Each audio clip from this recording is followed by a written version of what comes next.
olá. Boa noite, bem-vindos.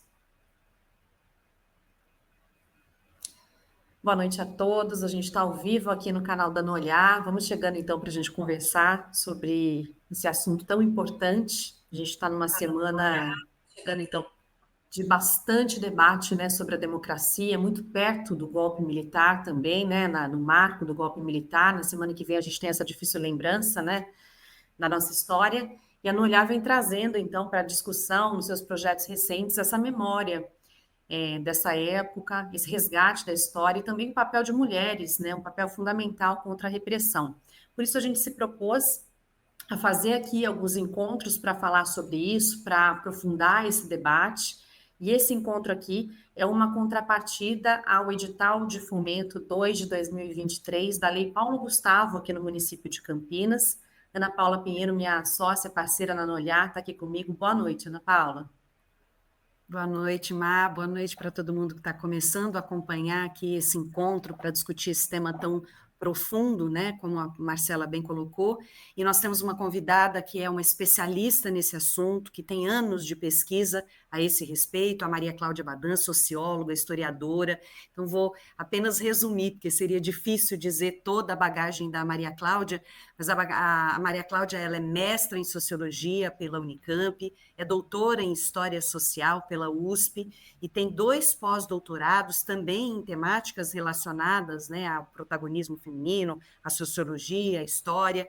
Ela tem pós-doc na Unicamp e também na Universidade de Sorbonne, e desse longo processo de pesquisa dela sobre o protagonismo feminino na resistência, onde dezenas de mulheres foram entrevistadas, a Maria Cláudia conseguiu elaborar um livro que foi lançado em 2018, e esse livro se chama Mulheres na Luta Armada, e vamos falar um pouquinho dele também, desses exemplos que ela trouxe ao longo desse trabalho de pesquisa. Maria Cláudia, muito bom estar com você nessa semana em que a gente discute tanto a nossa democracia, que a gente discute aí o marco dos 61 anos do golpe, e acreditando também que a gente precisa falar mais e mais e mais sobre como as mulheres participaram nessa democracia, na luta por essa democracia que a gente vive hoje, né? Boa noite. Boa noite, Marcela. Você, Ana Paula, agradeço pelo convite. É um privilégio estar aqui com vocês, com a mulher também desse programa, podendo falar deste protagonismo dessas mulheres, né, que as mulheres são para o Brasil, mas a narrativa histórica sempre se debruça sobre o homem, menos sobre a mulher, né? E suas interferências na história brasileira. E é muito interessante falar dela, sobretudo nesse momento em que a gente está vendo, inclusive.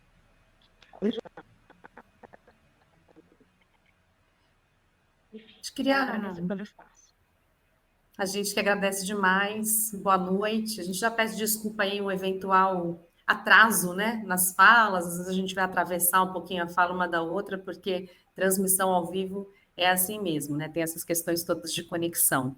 Maria Cláudia, eu queria pedir para que você começasse contando um pouco dessa sua trajetória pessoal, né? Por que você decidiu estudar e se aprofundar nesse tema até chegar a escrever um livro sobre esse assunto?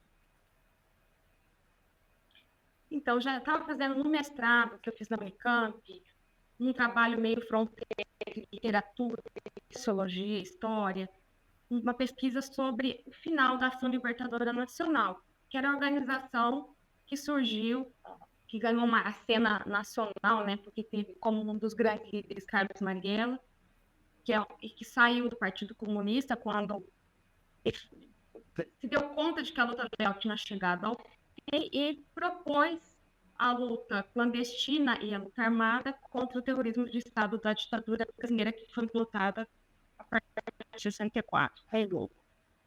Então, eu fui pesquisando a Ação Libertadora nesse momento final e as histórias de militantes que tinham escrito a respeito dela.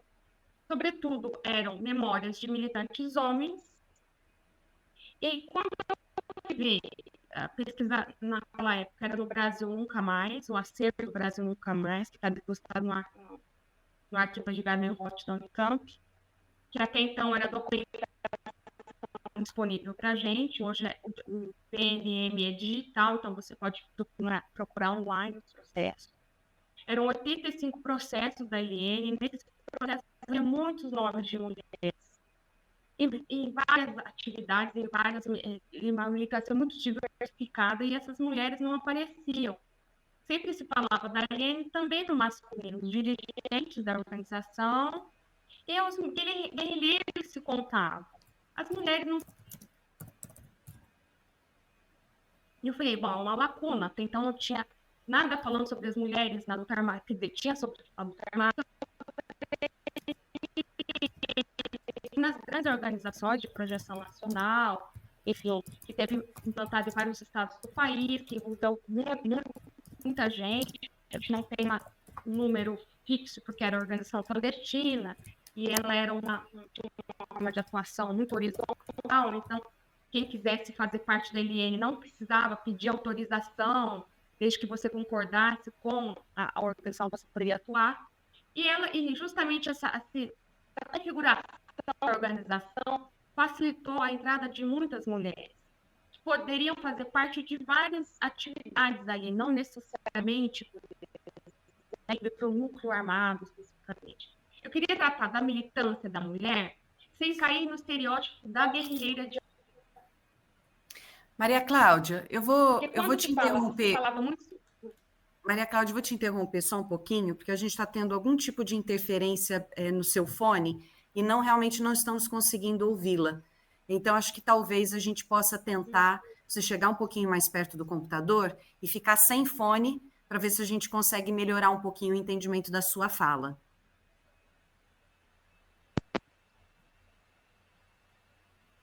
Acho que vai ter que esperar um pouquinho. Vamos ver. Consegue me ouvir? Consegue me ouvir? Isso. Acho que a gente continua. Você estava falando, então, um pouquinho da sua preocupação, do que você encontrou de material, né, e dos recortes que eram sempre masculinos, para quem não conseguiu acompanhar em termos da qualidade do seu áudio, e aí estava falando que você queria fazer uma escolha de uma pesquisa no sentido do protagonismo feminino durante a ditadura, né? Eu queria mostrar como as mulheres atuaram, porque uma organização de tanta projeção nacional como foi a EDA, e cujo líder era o inimigo número um da Carlos Marighella, onde estavam as inimigas, onde estavam as mulheres. E aí eu fui vendo que o processo da justiça militar do que a história delas. Ao mesmo tempo, os grandes advogados de presos políticos também tentaram minimizar a atividade delas, atividade armada, atividade guerrilheira, para poder liberá-las. Então, essa documentação, que é super importante, ao mesmo tempo ela mostra mais a atuação da repressão do Estado e menos a história delas. Mesmo porque é uma documentação manipulada, os processos são montados para punir determinadas pessoas. E para a repressão, como ela estigmatizava a militância da mulher, sobretudo a mulher armada, essas mulheres aparecem nos processos como seguidoras dos seus companheiros da luta, ou mulheres que foram envolvidas de forma ingênua, que não sabiam o que estavam fazendo. Então, por isso que foi necessário fazer entrevista com essas mulheres e saber realmente delas, como atuaram, por que se foram militar na ILN, justamente, e o que pensaram, e como que foi esse processo todo da luta, não só da luta, a questão da prisão, a prisão também, uma trincheira, né, de luta, e também a volta à sociedade civil, né, quando houve o processo brasileiro de redemocratização. Então, foi isso. Então, você ouviu nesse processo todo, você ouviu mais de 40 mulheres, é isso, né? Em 2011, né, que eu li o resultado da tese. E até então eu tinha entrevistado 45 mulheres.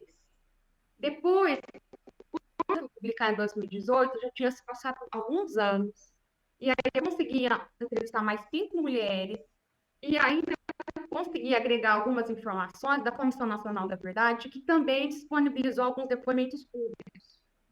Então, por exemplo, porque a pesquisa tem um tempo de término, então você não consegue entrevistar todo mundo, ou as próprias dificuldades das mulheres de falar sobre esse é muito dolorosa. Algumas entrevistas eu consegui, assim, pela primeira vez, a pessoa não tinha nunca falado publicamente, não queria aparecer. Outras eu esperei 2, 3 anos e aí decidiram falar. Eu sempre quis que elas fossem, assim, que a entrevista fosse dada da maneira mais espontânea possível. Porque você vai rememorar, assim, dor, na verdade, né? Isso, e o problema é o seguinte, que no Brasil, não acerta as contas do passado, muitas dessas mulheres foram muito estigmatizadas pela ditadura, pela sociedade da época, e mesmo no processo de democratização. Então, elas não se colocaram muito nesse espaço público, dizendo eu militei na LN, eu apoio logística, eu fiz parte do setor de falsificação ou de inteligência. Então, assim, a mulher ela se coloca mesmo no espaço público porque a violência, quando ela se colocou, foi brutal. Então, houve um exercício de calar a mulher, né? E isso, assim, eu achava que era importante mostrar essas trajetórias e mostrar como elas foram corajosas e como elas eram mulheres já que faziam parte de uma geração que já, no processo do êxodo rural brasileiro, já estava em contato com a verdade, faziam parte da população economicamente ativa, já tinha uma certa independência de pais, já tinha seu emprego. Então, isso já colocava a mulher num espaço urbano, começaram a fazer parte dessa vida deles. Né? A gente está falando não só de mulheres da classe média, a gente também já tem uma luta das mulheres que é muito antiga. Né? A luta das mulheres não começa na ditadura, mas a ditadura interrompeu um processo de não só no Brasil, no mundo todo. Né? Você sabe que, se você ver programas passados, há um tempo atrás eu vi um documento do Arquivo Nacional, eram os pais e os maridos e os companheiros namorados da época que discutiam se a mulher, em 1964, podia ou não usar a mini saia. Então, você vê como a mulher, ela tinha um espaço muito restrito, mesmo na educação, né? O máximo de jornalista. Não se imaginava muito a mulher fazendo parte da universidade, fazendo curso universitário ou pós-graduação. Muito menos que eles chamam de ciências duras, física, química, matemática, engenharia. E nesses anos, a quantidade de mulheres que foram entrando na universidade e que foram discutindo os afetos, o casamento, a maternidade, a pílula também foi usada como prova de subversão. A PRUSP, quando foi invadido, eles fizeram uma exposição e colocaram a carteirinha de onde para dizer que elas eram mulheres, não eram mulheres modernas, não eram mulheres liberadas, eram prostitutas. Né? Então, você vê que a sociedade reacionária e conservadora queria na mulher, um corpo dócil. E tentaram fazer isso através da maior violência, né, que foi a tortura. Foi a desqualificação, seja na imprensa, né, que apareceu como as loiras dos assaltos, e depois a tortura, né, que houve uma violência específica de gênero justamente porque a mulher não podia estar no lugar que era simbolicamente do homem, que é o lugar da guerra, que é o lugar da guerrilha. A mulher, para a ideia da ditadura, é que ela fosse a mãe de família, cuidadora dos filhos, e que ela não estivesse identificada em política, seja estudantil ou seja armada. Armada, então, nem pensar, né? Mulher de aço na mão, nem pensar para a ditadura.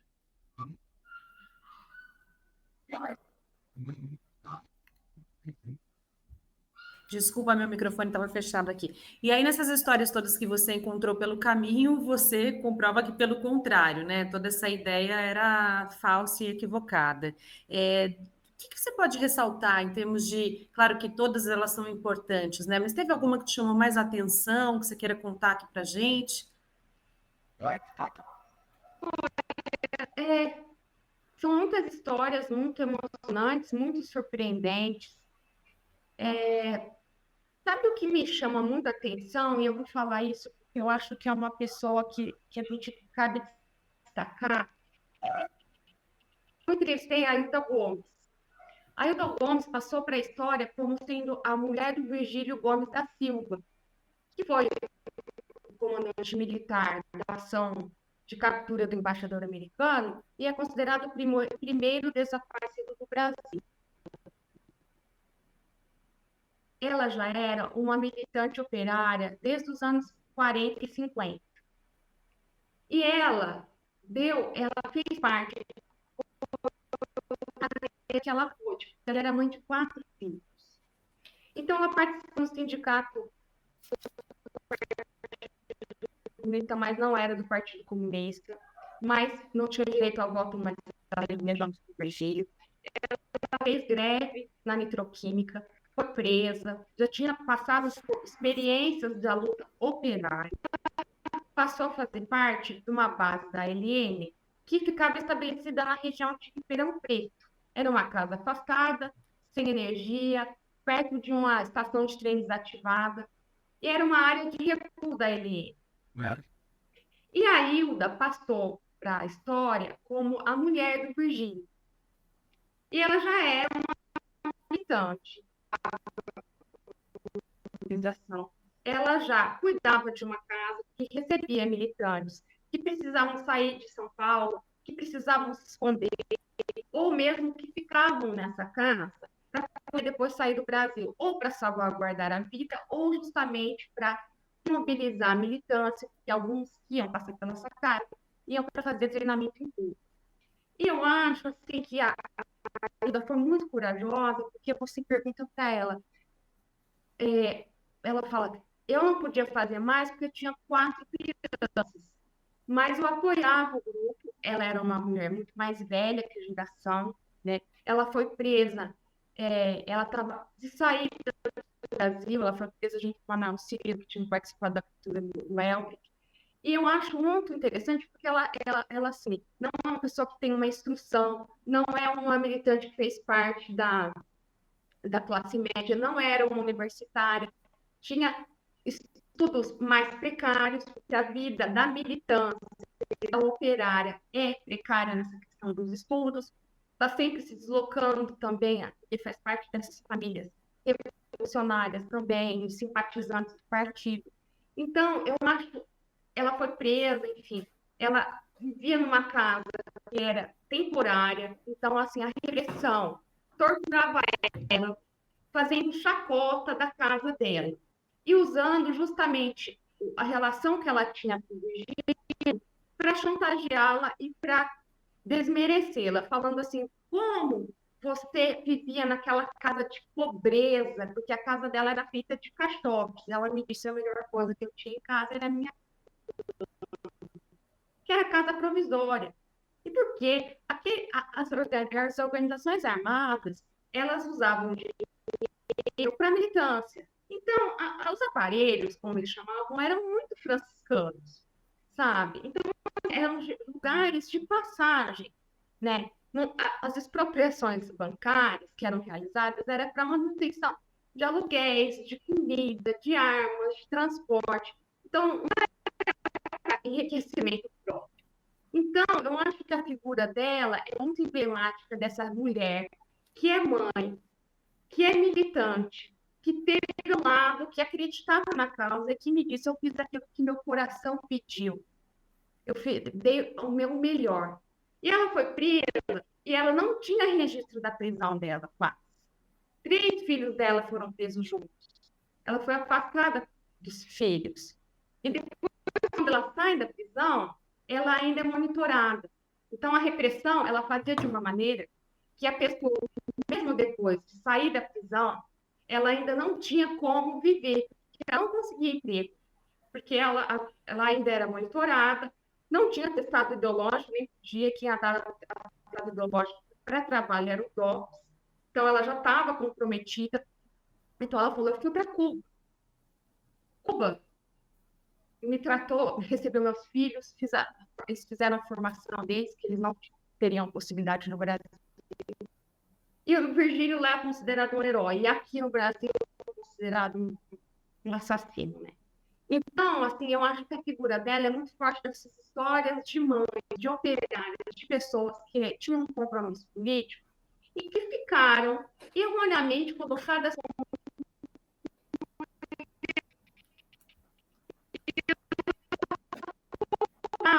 assim, cobrava de outros militantes também. A questão da descoberta não tinha documentos, o Virgílio estava como desaparecido, então o trabalho do Mário Magalhães, que uma ficha do Virgílio, pode comprovar que ele tinha sido torturado, tinha sido morto. Isso demorou anos para eu saber. Então, a Ajuda Gomes sintetiza não só a história de luta das mulheres, mas de luta por justiça, né? E me chamou muito a atenção, porque era uma mãe de família, ela teve que conviver como outras mães também, com suas crianças, com essa violência, com outras crianças, né? E assim, tem várias histórias, né? Eu não consigo, seria até um pouco injusto eu falar sobre a Hilda, mas a Hilda muito, me impressiona muito, sabe? E ela falou, eu tenho os documentos dos meus filhos, do juizado de menores. Quando eu falei para ela, ó, encontrei algumas coisas a respeito, ela falou assim, você me passa? Né? Hoje, infelizmente, ela já está de idade, ela não se lembra mais, mas eu sempre aproveito assim, as oportunidades falar dela, que assim, foi uma entrevista muito tocante para mim, falar com a Hilda. E mesmo sendo mãe, mesmo sendo senhora, a gente tem 40 anos, foi preso até o dentista das crianças dela, quando ela foi presa, né? E a criança não, sabe? Trucidaram a Hilda. Ela não, assim, a gente tocou nesse assunto, mas assim, eu conversei com pessoas que conviveram com ela, pessoas que deram colaboração, olha, porque ela não tinha como cuidar das crianças, não tinha trabalho, não tinha dinheiro. Então, você vê como o terrorismo de Estado, ele não é só pontual, ele permanece na vida da pessoa. E ela foi voltar ao Brasil só nos anos 90, né? E até tem conta um pouco a história dela, chamada A Torre, que é uma animação que foi feita sobre e sobre a visita dos filhos. Maria Cláudia, Maria Cláudia, Maria Cláudia, eu vou precisar te interromper, porque realmente seu áudio continua picotando um pouco e dificultando um pouco o entendimento da sua fala. Vamos tentar de outra forma, ao vivo acontece. Será que você consegue, então, sair um pouquinho? A gente continua aqui contando também um pouco de bastidores da nossa pesquisa a respeito dessas mulheres que foram resistência e entrar pelo celular. Talvez pelo celular, essa variação fique um pouco menor. Vamos tentar assim? Se não for possível, a gente volta da forma como está. Pode ser? Até já. Daí acho que vai ter que fazer uma configuração específica para o celular, mas a gente já retoma com você. Depois você fala aqui com a gente, que a gente está aqui batendo um papo sobre o tema também. Até já. Obrigada. Bom, gente, então vamos lá. A Maria Cláudia estava tentando explicar um pouco a respeito de uma das figuras tão importantes que ela entrevistou nesse livro que a gente citou aqui, que é Mulheres na Luta Armada, é de 2018, Maria Cláudia Badan, também, então, fonte de pesquisa para quem quiser, de alguma forma, se aprofundar nesse tema. E aí a gente aproveita para contar um pouco também dos bastidores da nossa pesquisa a respeito de mulheres que participaram direta e indiretamente na luta pela redemocratização, na luta por direitos humanos, né? Só lembrando, essa pesquisa começou No Olhar, porque nós fizemos um longa-metragem que se chama Madre, né? Para quem não sabe, é um documentário sobre uma freira, Madre Maurina Borges da Silveira, que foi presa, torturada em Ribeirão Preto, no interior de São Paulo, e a partir da pesquisa a respeito dela, né, uma freira que não estava diretamente ligada a movimentos sociais, no sentido de luta armada, mas estava ligada a movimentos de democracia, de direitos humanos, e acabou sendo presa por queimar alguns documentos que estavam no porão desse orfanato, numa sala onde se reuniam estudantes para discutir temas dos mais variados, né? Então, ela foi presa depois de queimar esses documentos, foi violentamente torturada, foi exilada, banida do Brasil, e foi uma pesquisa muito longa que a No Olhar fez. E, a partir disso, a gente começou a entender a invisibilidade da mulher nesse sentido do período da ditadura militar, e entrevistamos muitas mulheres que corroboravam essa ideia, né, de que se fala muito da participação masculina, mas quando se trata de como a mulher agiu naquele período, pouco ainda se sabe. Claro que existe, sim, muita pesquisa, muita literatura, mas não é tão divulgado e as pessoas, em geral, nem imaginam a importância que as mulheres tiveram nos movimentos e nos grupos diretamente, inclusive na luta armada. Nós temos exemplo na própria FAUN em Ribeirão Preto, que eram as Forças Armadas de Libertação Nacional, Áurea Moretti, foi uma das mulheres mais torturadas, né, do grupo, quase morreu na prisão, e ainda assim a história dela acaba sendo pouco conhecida diante das lideranças masculinas. E nós temos muitos exemplos disso, né, Marcela, que a gente acabou entrevistando ex-presas e até que conviveram com outras mulheres que foram resistência e que ainda não são visíveis, né, para a maioria das pessoas. Exato. A partir dessa pesquisa do Madre, então, nós acabamos desenvolvendo alguns outros projetos e, inclusive, vamos lançar ainda esse ano um podcast, né? Em breve, um podcast que traz histórias de outras mulheres que foram resistência durante a ditadura militar, que a sua maneira, como a Ana trouxe aqui, resistiram sim, né? Tiveram um papel importante a favor da democracia. A gente também tem um site, um portal que vai ser lançado em breve. E a gente está aqui em contrapartida ao edital 2 de 2023 da Lei Paulo Gustavo, do município de Campinas. Esse edital é um trabalho muito profundo também, de muita pesquisa que a No Olhar está fazendo, né, que é para uma série de TV. É um roteiro, né? A gente está fazendo roteiros de episódios para a série de TV, estamos em desenvolvimento ainda, né? A Maria Cláudia Badan tem contribuído muito nessa pesquisa, né? E tem sido ouvida constantemente pela nossa equipe de pesquisa e produção. Ela está de volta, conseguiu conectar pelo celular, vou tentar adicioná-la aqui, a gente vai ver agora se esse áudio melhora para a gente continuar um pouco essa conversa, que ela... Aí, tá aí. Oi, Maria Cláudia, tudo bem? Fala com a gente, vamos ver. Oi, gente, tudo bem? Espero que consigamos melhorou. agora. Melhorou bem, viu? Vamos ver. Tá bem Que melhor. bom. Então, Devia ter começado pelo celular.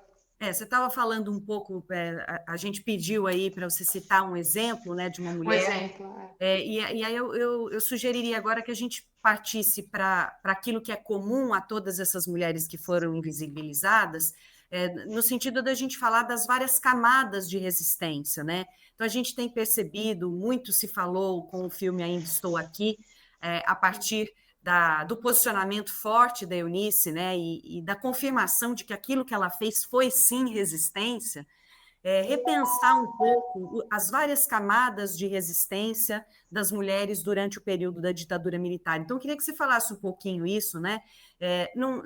As mulheres pegaram em armas, as mulheres esconderam pessoas, as mulheres estavam nas lideranças, na logística, na informação, em todas as camadas de resistência, né? Olha, sobretudo na LN, eu acho que era uma organização, como eu estava falando, que é horizontal, então isso permitiu casar um pouco com os momentos que a mulher estava vivendo naqueles anos 60, né? Que era uma mulher que já vinha num processo de descoberta dela e contra os impedimentos, seja da família, do Estado conservador, enfim, mesmo discutindo relacionamentos, então, tendo acesso à educação. Então, isso foi mudando também a forma de atuar da mulher e ela ganhando mais autonomia. E na LN, isso também ficou expresso, porque a mulher não havia uma divisão sexual dentro da LN, havia, sim, uma disposição de participar dentro daquilo que você poderia fazer. Por exemplo, a Norma Freire, que era jornalista da revista Realidade. Ter jornalistas era super importante, porque elas passavam informações para a organização, né? Eu me lembro do Frei Beto ter dito que tinha um setorista no Jornal da Tarde que passava informações que vinham da polícia para a ELN. Então, a ELN conseguia, às vezes, preservar vidas de militantes, porque sabia que a polícia ia chegar em determinado local, que a polícia estava procurando tal militante. Então, era muito importante ter jornalistas. Por exemplo, a Vilma Barban, por exemplo, que ela teve uma ligação com a ELN e também com a rede, ela também fazia um trabalho, por exemplo, quando tinha passeata de estudante e alguém era alvejado, porque a polícia matava, né, com bala de verdade, ela ia acompanhar o corpo até o necrotério para colocar nos jornais da época que a bala tinha saído da polícia e não da militância. Porque muitas vezes o pessoal que já estava entrando na ELN fazia a segurança das passeatas. Havia todo um treinamento que era feito nas ruas. E para quem ia para a luta armada, não necessariamente precisava entrar na clandestinidade. Às vezes a pessoa continuava a sua vida legal. Ana Rosa Kocinski, por exemplo, ela continuou com a vida legal sendo professora de Química da USP. Ela fazia parte da ELN. Então, era interessante também, por exemplo, a Clara Scharf, que foi a companheira do Marighella, ela não fazia ação armada. Ela ficava numa rede que era conseguir casas para alojar militantes, né? Ou que tivessem uma vida legal, com trabalho definido, remuneração contínua, que pudesse alugar esses lugares para proteção dos militantes. Porque o que implicava ter um lugar para colocar coisas? Porque não era só para abrigar gente que estava sendo perseguida ou que o lugar foi invadido pela polícia, você não tinha um lugar para dormir. Era para colocar, esconder documentos, mimeógrafo, caixa de estêncil, porque também fazia panfletagem, gasolina, produto químico, livros, armas, documentos, mapas de levantamento de ação. Isso tinha que ser escondido. Onde que ficava? Por exemplo, eu me lembro da Maria Lídia Quartim e da Eliane Zamikovski falando que elas ficavam dentro de casa virando dinamite para não poder explodir. Então, eu acho que a gente precisa olhar para essa experiência, que a ação armada ela era um núcleo de atuação da Eliane. Algumas mulheres fizeram ação armada. A gente tem as mulheres, a Ana Maria Nascimento, por exemplo, foi uma delas, na capa do meu livro. Mas, assim, era um núcleo operacional e, assim, não era questão de porque é homem ou mulher vai pegar na metralhadora e vai fazer uma ação armada. Você tinha você ia ganhando experiência ali e, assim, o que aconteceu? As mulheres fizeram muitos levantamentos dentro desses estabelecimentos. Porque, de modo geral, a mulher é bastante detalhista. Então, se você vê, inclusive em acervos de documentos, de arquivos, muitos croquis e mapas de levantamentos de ações. A mãe do Carlos Eugênio, por exemplo, é uma senhora já na época de 50 anos, ela entrava no banco, ela já é uma senhora nos anos 50 anos, naquela época ela já era uma idosa. Ela entrava na fila do banco e ela era uma cliente acima de qualquer suspeita, então ela fazia a interna, como eles falavam. Então ela via que hora que chegava uma lote de dinheiro, como era o caixa, onde estava o cofre, a saída. Então, esses levantamentos eram muito importantes. Deles dependiam também a organização dessa ação.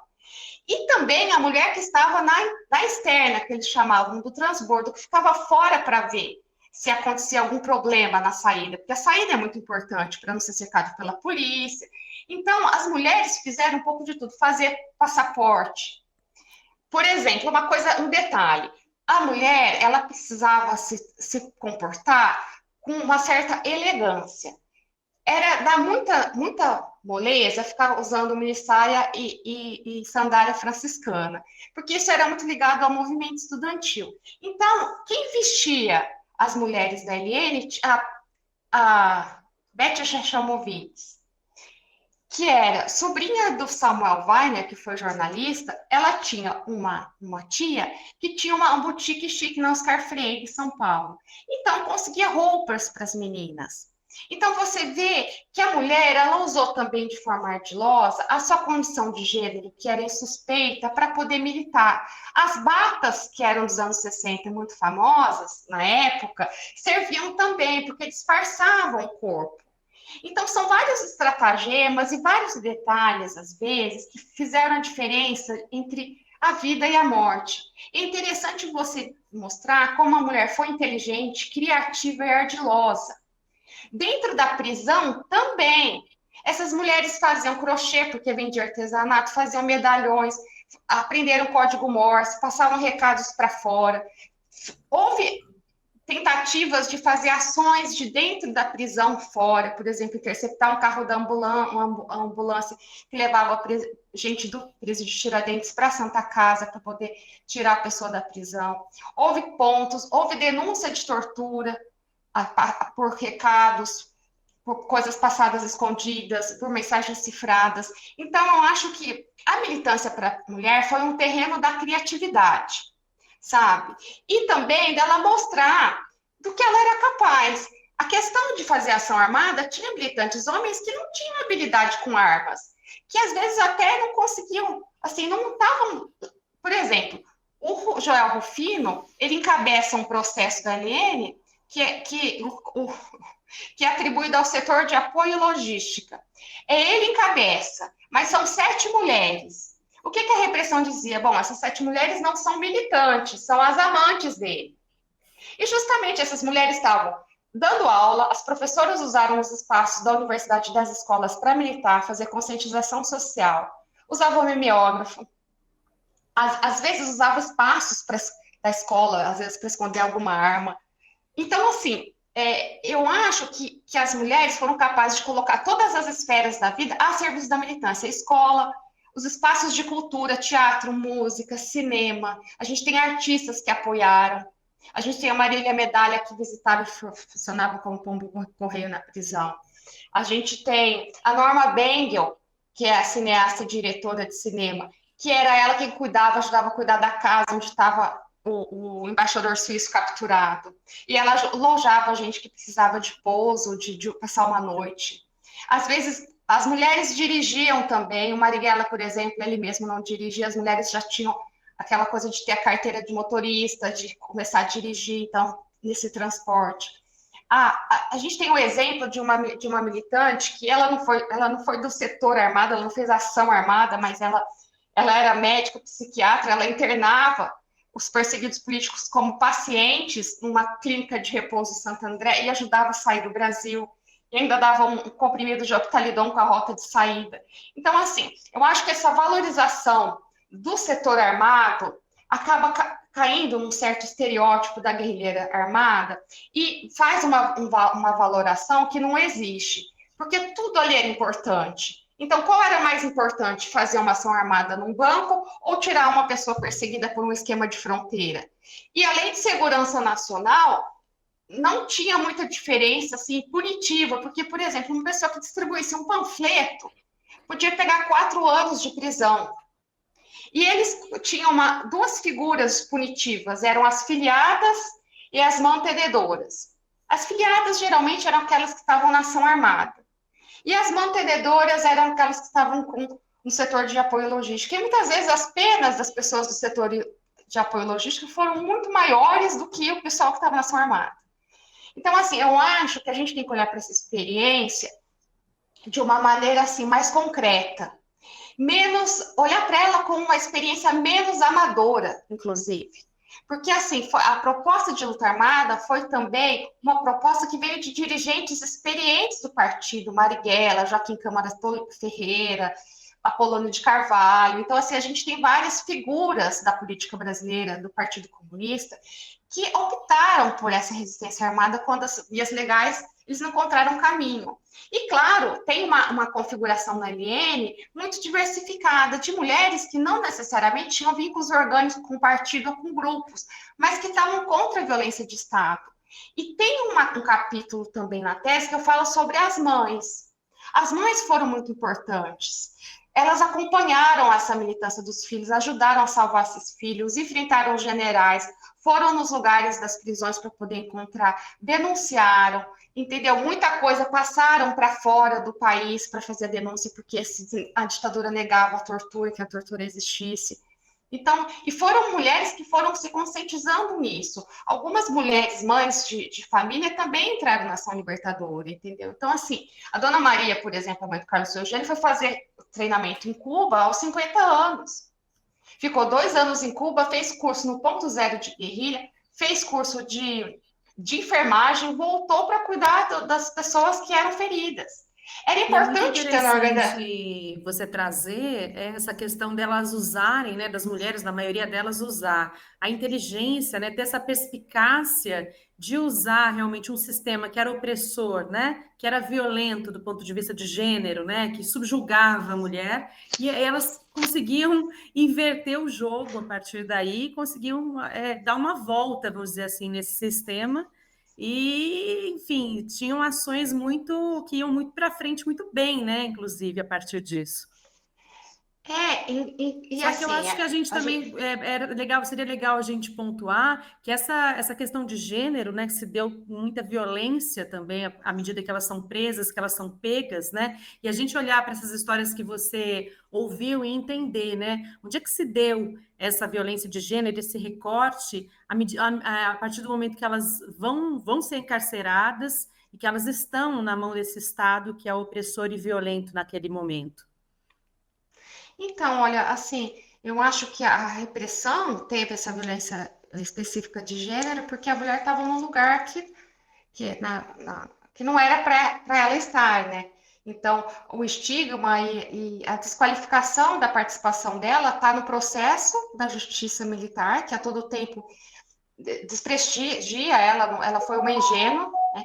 Está na tentativa dos advogados liberarem, mas por uma questão natural, né? Porque eles usavam algumas figuras que eram pessoa bem educada, de família tradicional, uma mulher educada à moda antiga. Muitas eram figuras do direito, que o direito naquele momento era colado à exceção.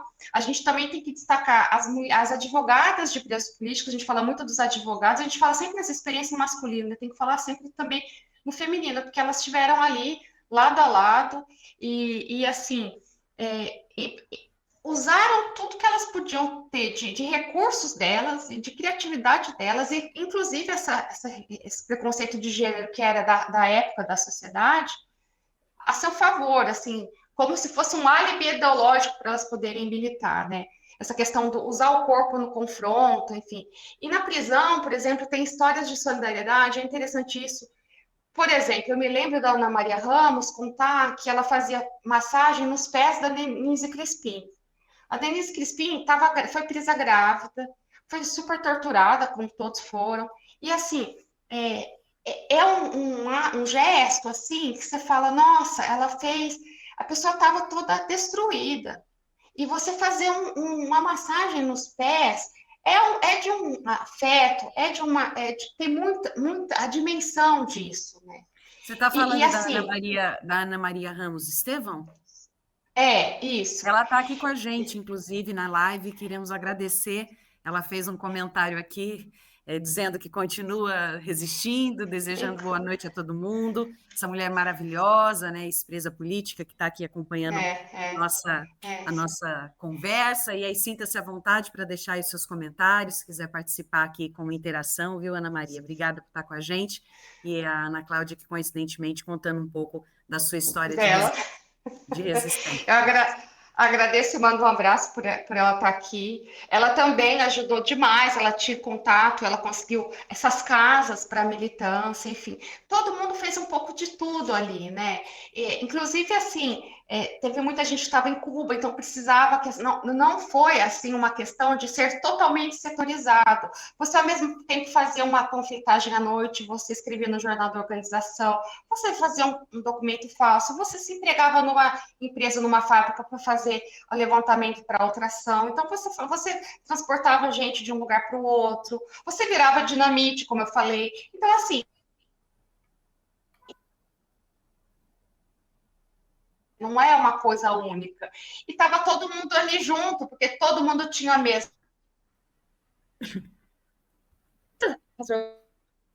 Mas elas atuavam juntas também, né? Inclusive, a partir de 1970, que teve a formação da Frente Armada, então faziam ações juntas, a LN, a MRT, a LN, Var Palmares, e os processos expressam isso, essa Frente Armada. Você vai ver os processos, tem vários militantes juntos no mesmo processo.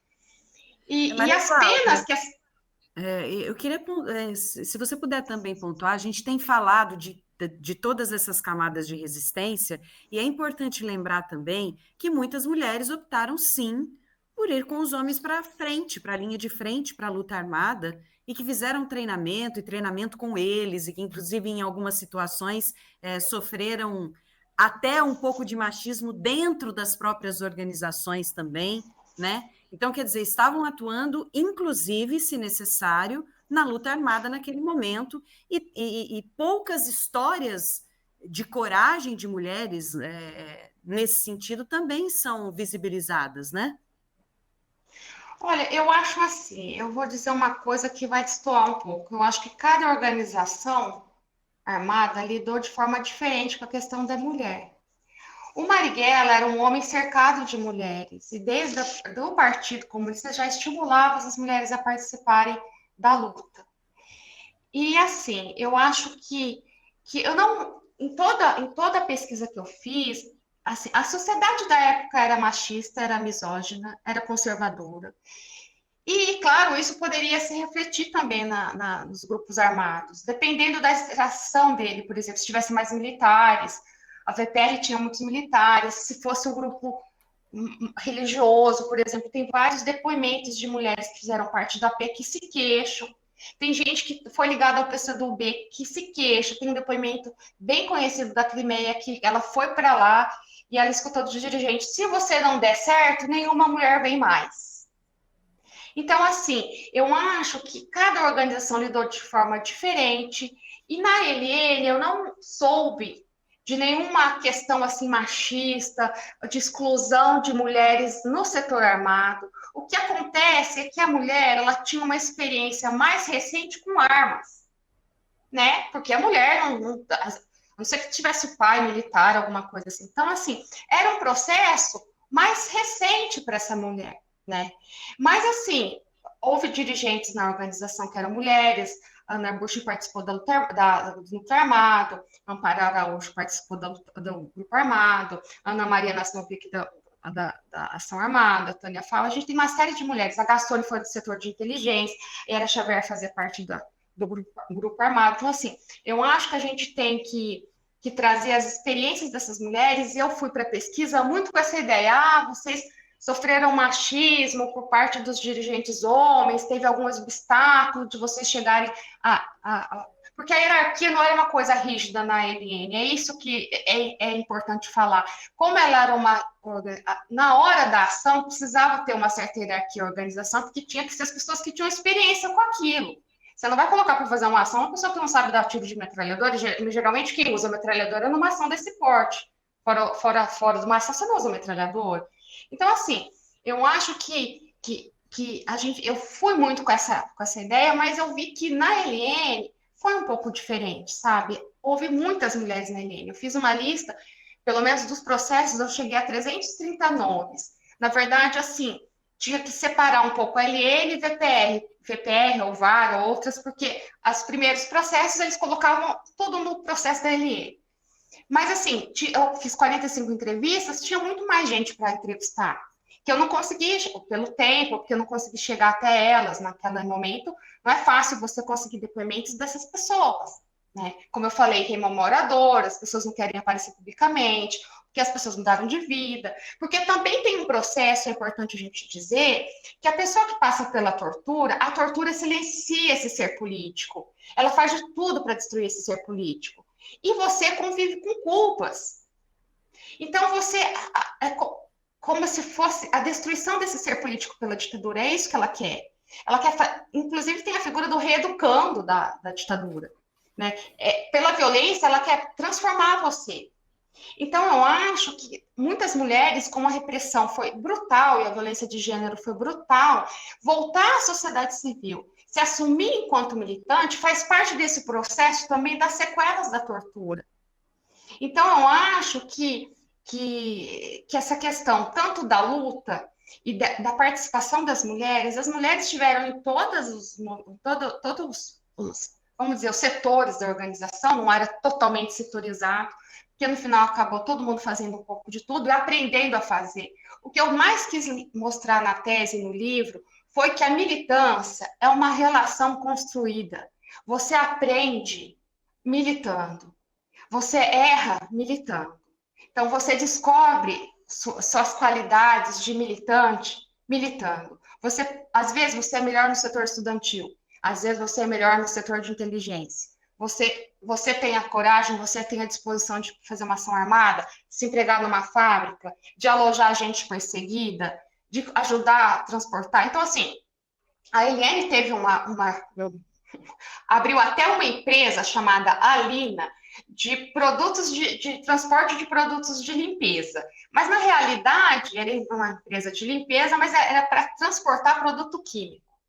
Então, você vê, e era interessante ter simpatizante que fosse de um cartório, porque você conseguia formar gente para dirigir e conseguir documentação. Ou simpatizante que tivesse, sei lá, um estacionamento de automóveis, porque tinha que trocar placa e eles faziam as expropriações de carros para poder circular pela cidade grande. Então, você vê que tem uma série de coisas, de ações e tarefas que você começa na organização, de coisas mais simples para mais complexas. Tinha ações da Eliane que envolvia 15 militantes. Ações de grande porte. Então, envolvia um monte de gente, um monte de mulheres também.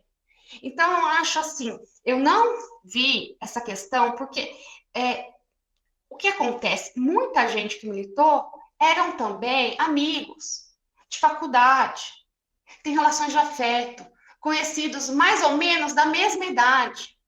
E essa libertação sexual era uma coisa que estava acontecendo e estava acontecendo dentro da organização também. Quando você vai ver, por exemplo, correspondência interna da militância, de casais, por exemplo, que a repressão aprendia tudo, isso está no Brasil nunca mais, mas está na área de anexos, isso não está público, porque o que está público são os processos, você vê justamente os homens se queixando, agora você não quer saber da gente, você só quer saber de militar. Enfim, a militância também causou um abalo nos afetos, porque ou você vivia intensamente suas relações afetivas, porque você não sabia se no dia seguinte, uns 5 minutos depois, você ia estar morto, e porque você também tinha umas regras de segurança que não era bom você militar com uma pessoa que não militasse. Porque como que você ia esconder sua vida? Né? Então, por uma questão assim de estar ali junto, você acabava morando em aparelhos e as pessoas acabavam se casando. A Gastone se casou com o Zé Pereira porque eles precisavam sair para Cuba, foram fazer treinamento em Cuba, não eram casados, então precisava casar para ir o casal. A Moema Santiago foi morar junto com o Bicalho Nana, acabaram virando um casal. Então, você vê que os afetos também foram colocados, bem ou mal, em prol da militância. Então, toda a vida privada também foi atravessada pela compromisso político, né? É uma visão de mundo, né? É uma forma de estar, assim. E essas pessoas permanecem pensando isso e agindo assim. Eu perguntei uma vez para Guiomar Lopes, uma pergunta até um pouco ingênua, Guiomar, o que essa experiência na luta armada te trouxe? Ela olhou para mim, riu um pouco e disse, Maria Cláudia, essa experiência sou eu.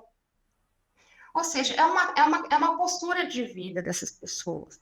Então, eu assim, sobre Maria Cláudia, eu vou te as interromper para ler aqui uma mensagem da Letícia Freire, que é filha da Norma Freire, que está aqui nos acompanhando também, e ela está trazendo que tem muito orgulho da mãe dela, que sempre se emociona com a história dela e de todas essas mulheres maravilhosas, né? Então fica aqui esse depoimento, nossa gratidão também a Letícia por estar aqui, por estar contribuindo, viu? Continue comentando, obrigada mesmo. As mulheres todas foram fundamentais para a nossa história, né? Eu queria aproveitar e pegar um gancho aqui, que você falou há pouco, sobre o quanto essa violência, né, foi traumática e causou, né, acabou gerando um silêncio, né, de muitas dessas mulheres, né, de grande parte dessas mulheres, né, que já tinham sido invisibilizadas, né, pela história numa sociedade patriarcal e machista e ainda ficaram guardando muitos desses traumas ao longo de todos esses anos. A gente está falando aí de 40 anos da redemocratização e há pouco, né, fazendo pesquisa aqui para os nossos projetos, nos deparamos com histórias de mulheres que até então não tinham falado não tinham publicizado as violências que sofreram, né, toda a barbaridade das torturas e até mesmo seus papéis fundamentais na resistência, cada uma à sua maneira. Eu queria que você refletisse um pouco com a gente aqui, a gente está chegando para o fim aqui do nosso encontro, já refletisse sobre a importância da gente resgatar essas memórias e recontar essas histórias e sempre falar e trazer à tona no momento em que a gente está numa disputa também de narrativas ainda a respeito do que foi a nossa história, né? Olha, eu queria agradecer a presença da Letícia aqui, sobre falar sobre essa questão da tortura e dessa volta. A Norma Freire me disse, a mãe da Letícia, me disse uma coisa muito tocante, muito importante, que eu levo para a vida. Ela disse assim, que passar pela tortura é um processo muito duro. E depois dessa tentativa de destruição do ser político e da mulher, do ser feminino também, né? Ela disse, depois da tortura, é preciso recuperar o sentido amoroso da vida. E é um processo muito difícil, leva tempo.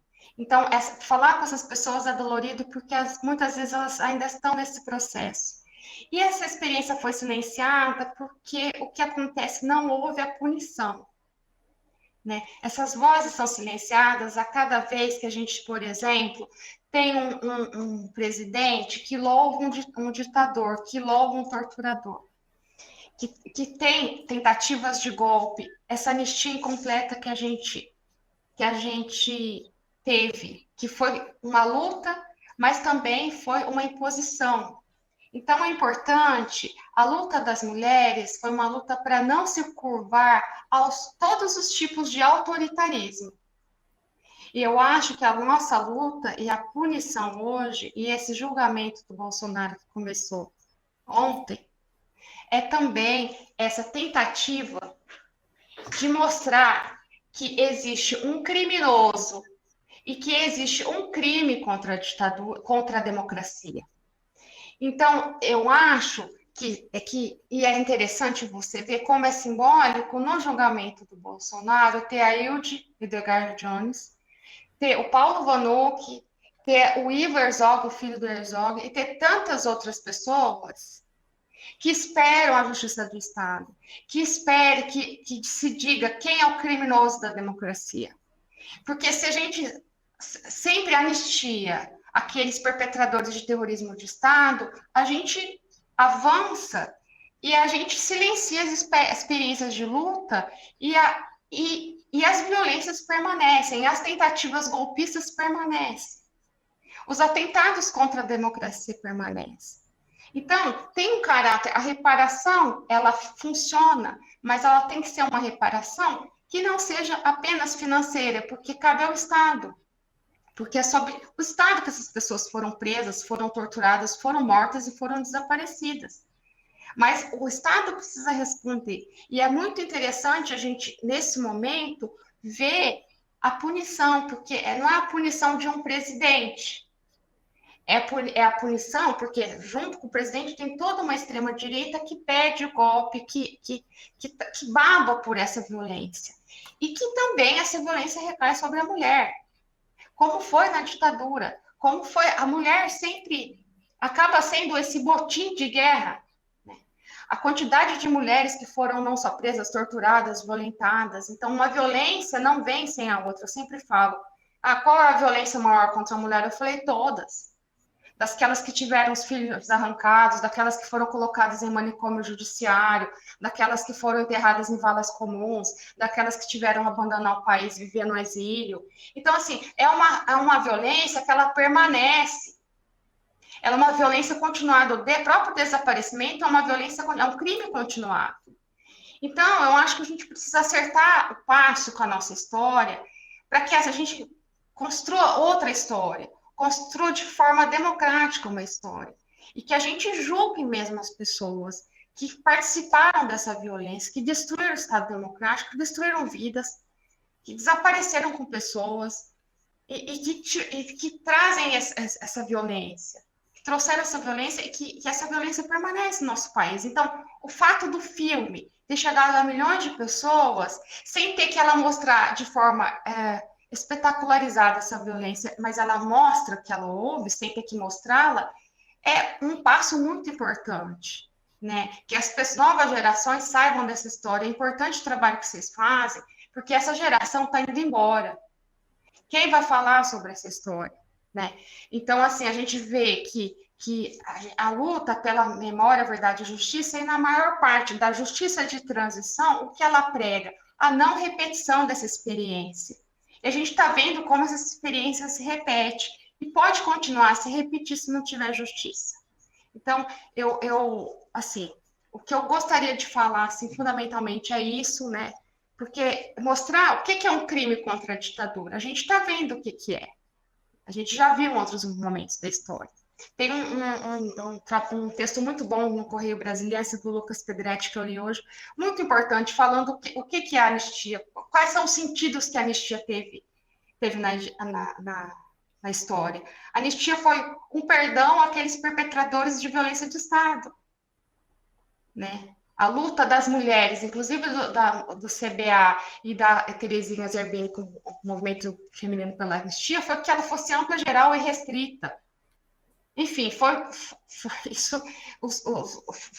um ganho para as pessoas que estavam presas, puderam sair, para os exilados que puderam voltar, mas foi uma imposição dos torturadores e dos envolvidos em crimes de Estado de passarem ilesos e continuarem pedindo golpe, continuarem imbricados na extrema-direita e continuaram com o seu discurso, querendo impor o seu discurso, né? Então, é um pouco isso que eu gostaria de dizer. A gente tem comentários aqui também, eu vou ler para vocês, da Sigrid de França, ela fala, agradece a todas as mulheres, né, que colocaram seus corpos, seus afetos, suas vidas a serviço da democracia, em defesa da liberdade de todas nós, de todos nós, né, dos nossos direitos também, e manda um abraço a todas aqui. E também a Elizabeth de Oliveira, que agradece e diz que dá muita esperança ver jovens hoje lutando pela verdade, pela denúncia e pela construção de uma verdadeira democracia. E a gente quer concluir aqui, Maria Cláudia Badan, agradecendo demais, né, mais uma vez sua contribuição aqui com as nossas pesquisas, com os nossos trabalhos, sempre trazendo profundidade, né, nos temas relacionados aí aos seus estudos, à sua pesquisa. Então, muito obrigada pela contribuição mais uma vez com a gente aqui, trazendo clareza numa semana que a gente está discutindo tanto também a democracia, né, a justiça, e emendando aqui com a semana que vem, em que a gente precisa lembrar do que foi esse golpe militar no nosso país, do que foi a ditadura, né, de todas as violências sofridas, e honrar as pessoas que lutaram pela democracia, que lutaram para que a gente pudesse estar aqui nos dias de hoje, viu? Muito obrigada. Obrigada a vocês. Estamos encerrando também o mês em que se fala tanto de homenagens às mulheres, né? Então, deixando essa reflexão a respeito do que queremos de homenagens, né? Tantas mulheres que tiveram aí essa participação no processo de redemocratização do Brasil, e talvez uma forma de homenagear seja trazer cada vez mais essas histórias à tona. Então, esses nomes todos que a Maria Cláudia trouxe aqui, que para ela são super conhecidos, para nós ainda, às vezes, são novas histórias que surgem, a gente convida a quem está assistindo a aprofundar a pesquisa, a ler o livro da Maria Cláudia, Mulheres na Luta Armada, que ali tem detalhes dessa resistência, e também vamos continuar com esse assunto, como a Marcela falou, aí na semana que vem, em outras oportunidades ao longo desses próximos meses, para aprofundar, por exemplo, entre outros temas, no machismo na tortura. Nós chegamos a falar um pouquinho disso aqui, né, Maria Cláudia? Você chegou a citar alguns exemplos, mas nós vamos entrar nessa camada mais profunda, porque depois de presas, as mulheres, além de todo o sofrimento da tortura que os homens também sofriam, elas tinham que lidar com a questão do machismo, com a questão de gênero, né? Agradecer a todo mundo, e estou dizendo aqui que estou muito honrada de você ter trazido para a gente essa ampliação de perspectiva, Maria Cláudia, sobre as várias camadas de resistência. Obrigada, Marcela. Obrigada por estar aqui com a gente. Agradecer também ao pessoal que acompanhou aqui, que trouxe comentários, contribuições, e a gente continua aqui. Vocês podem nos acompanhar nos canais da No Olhar, também no Instagram, no olhar.doc, que a gente segue dando notícias sobre esses trabalhos todos. Um abraço, viu? A vocês. Boa noite.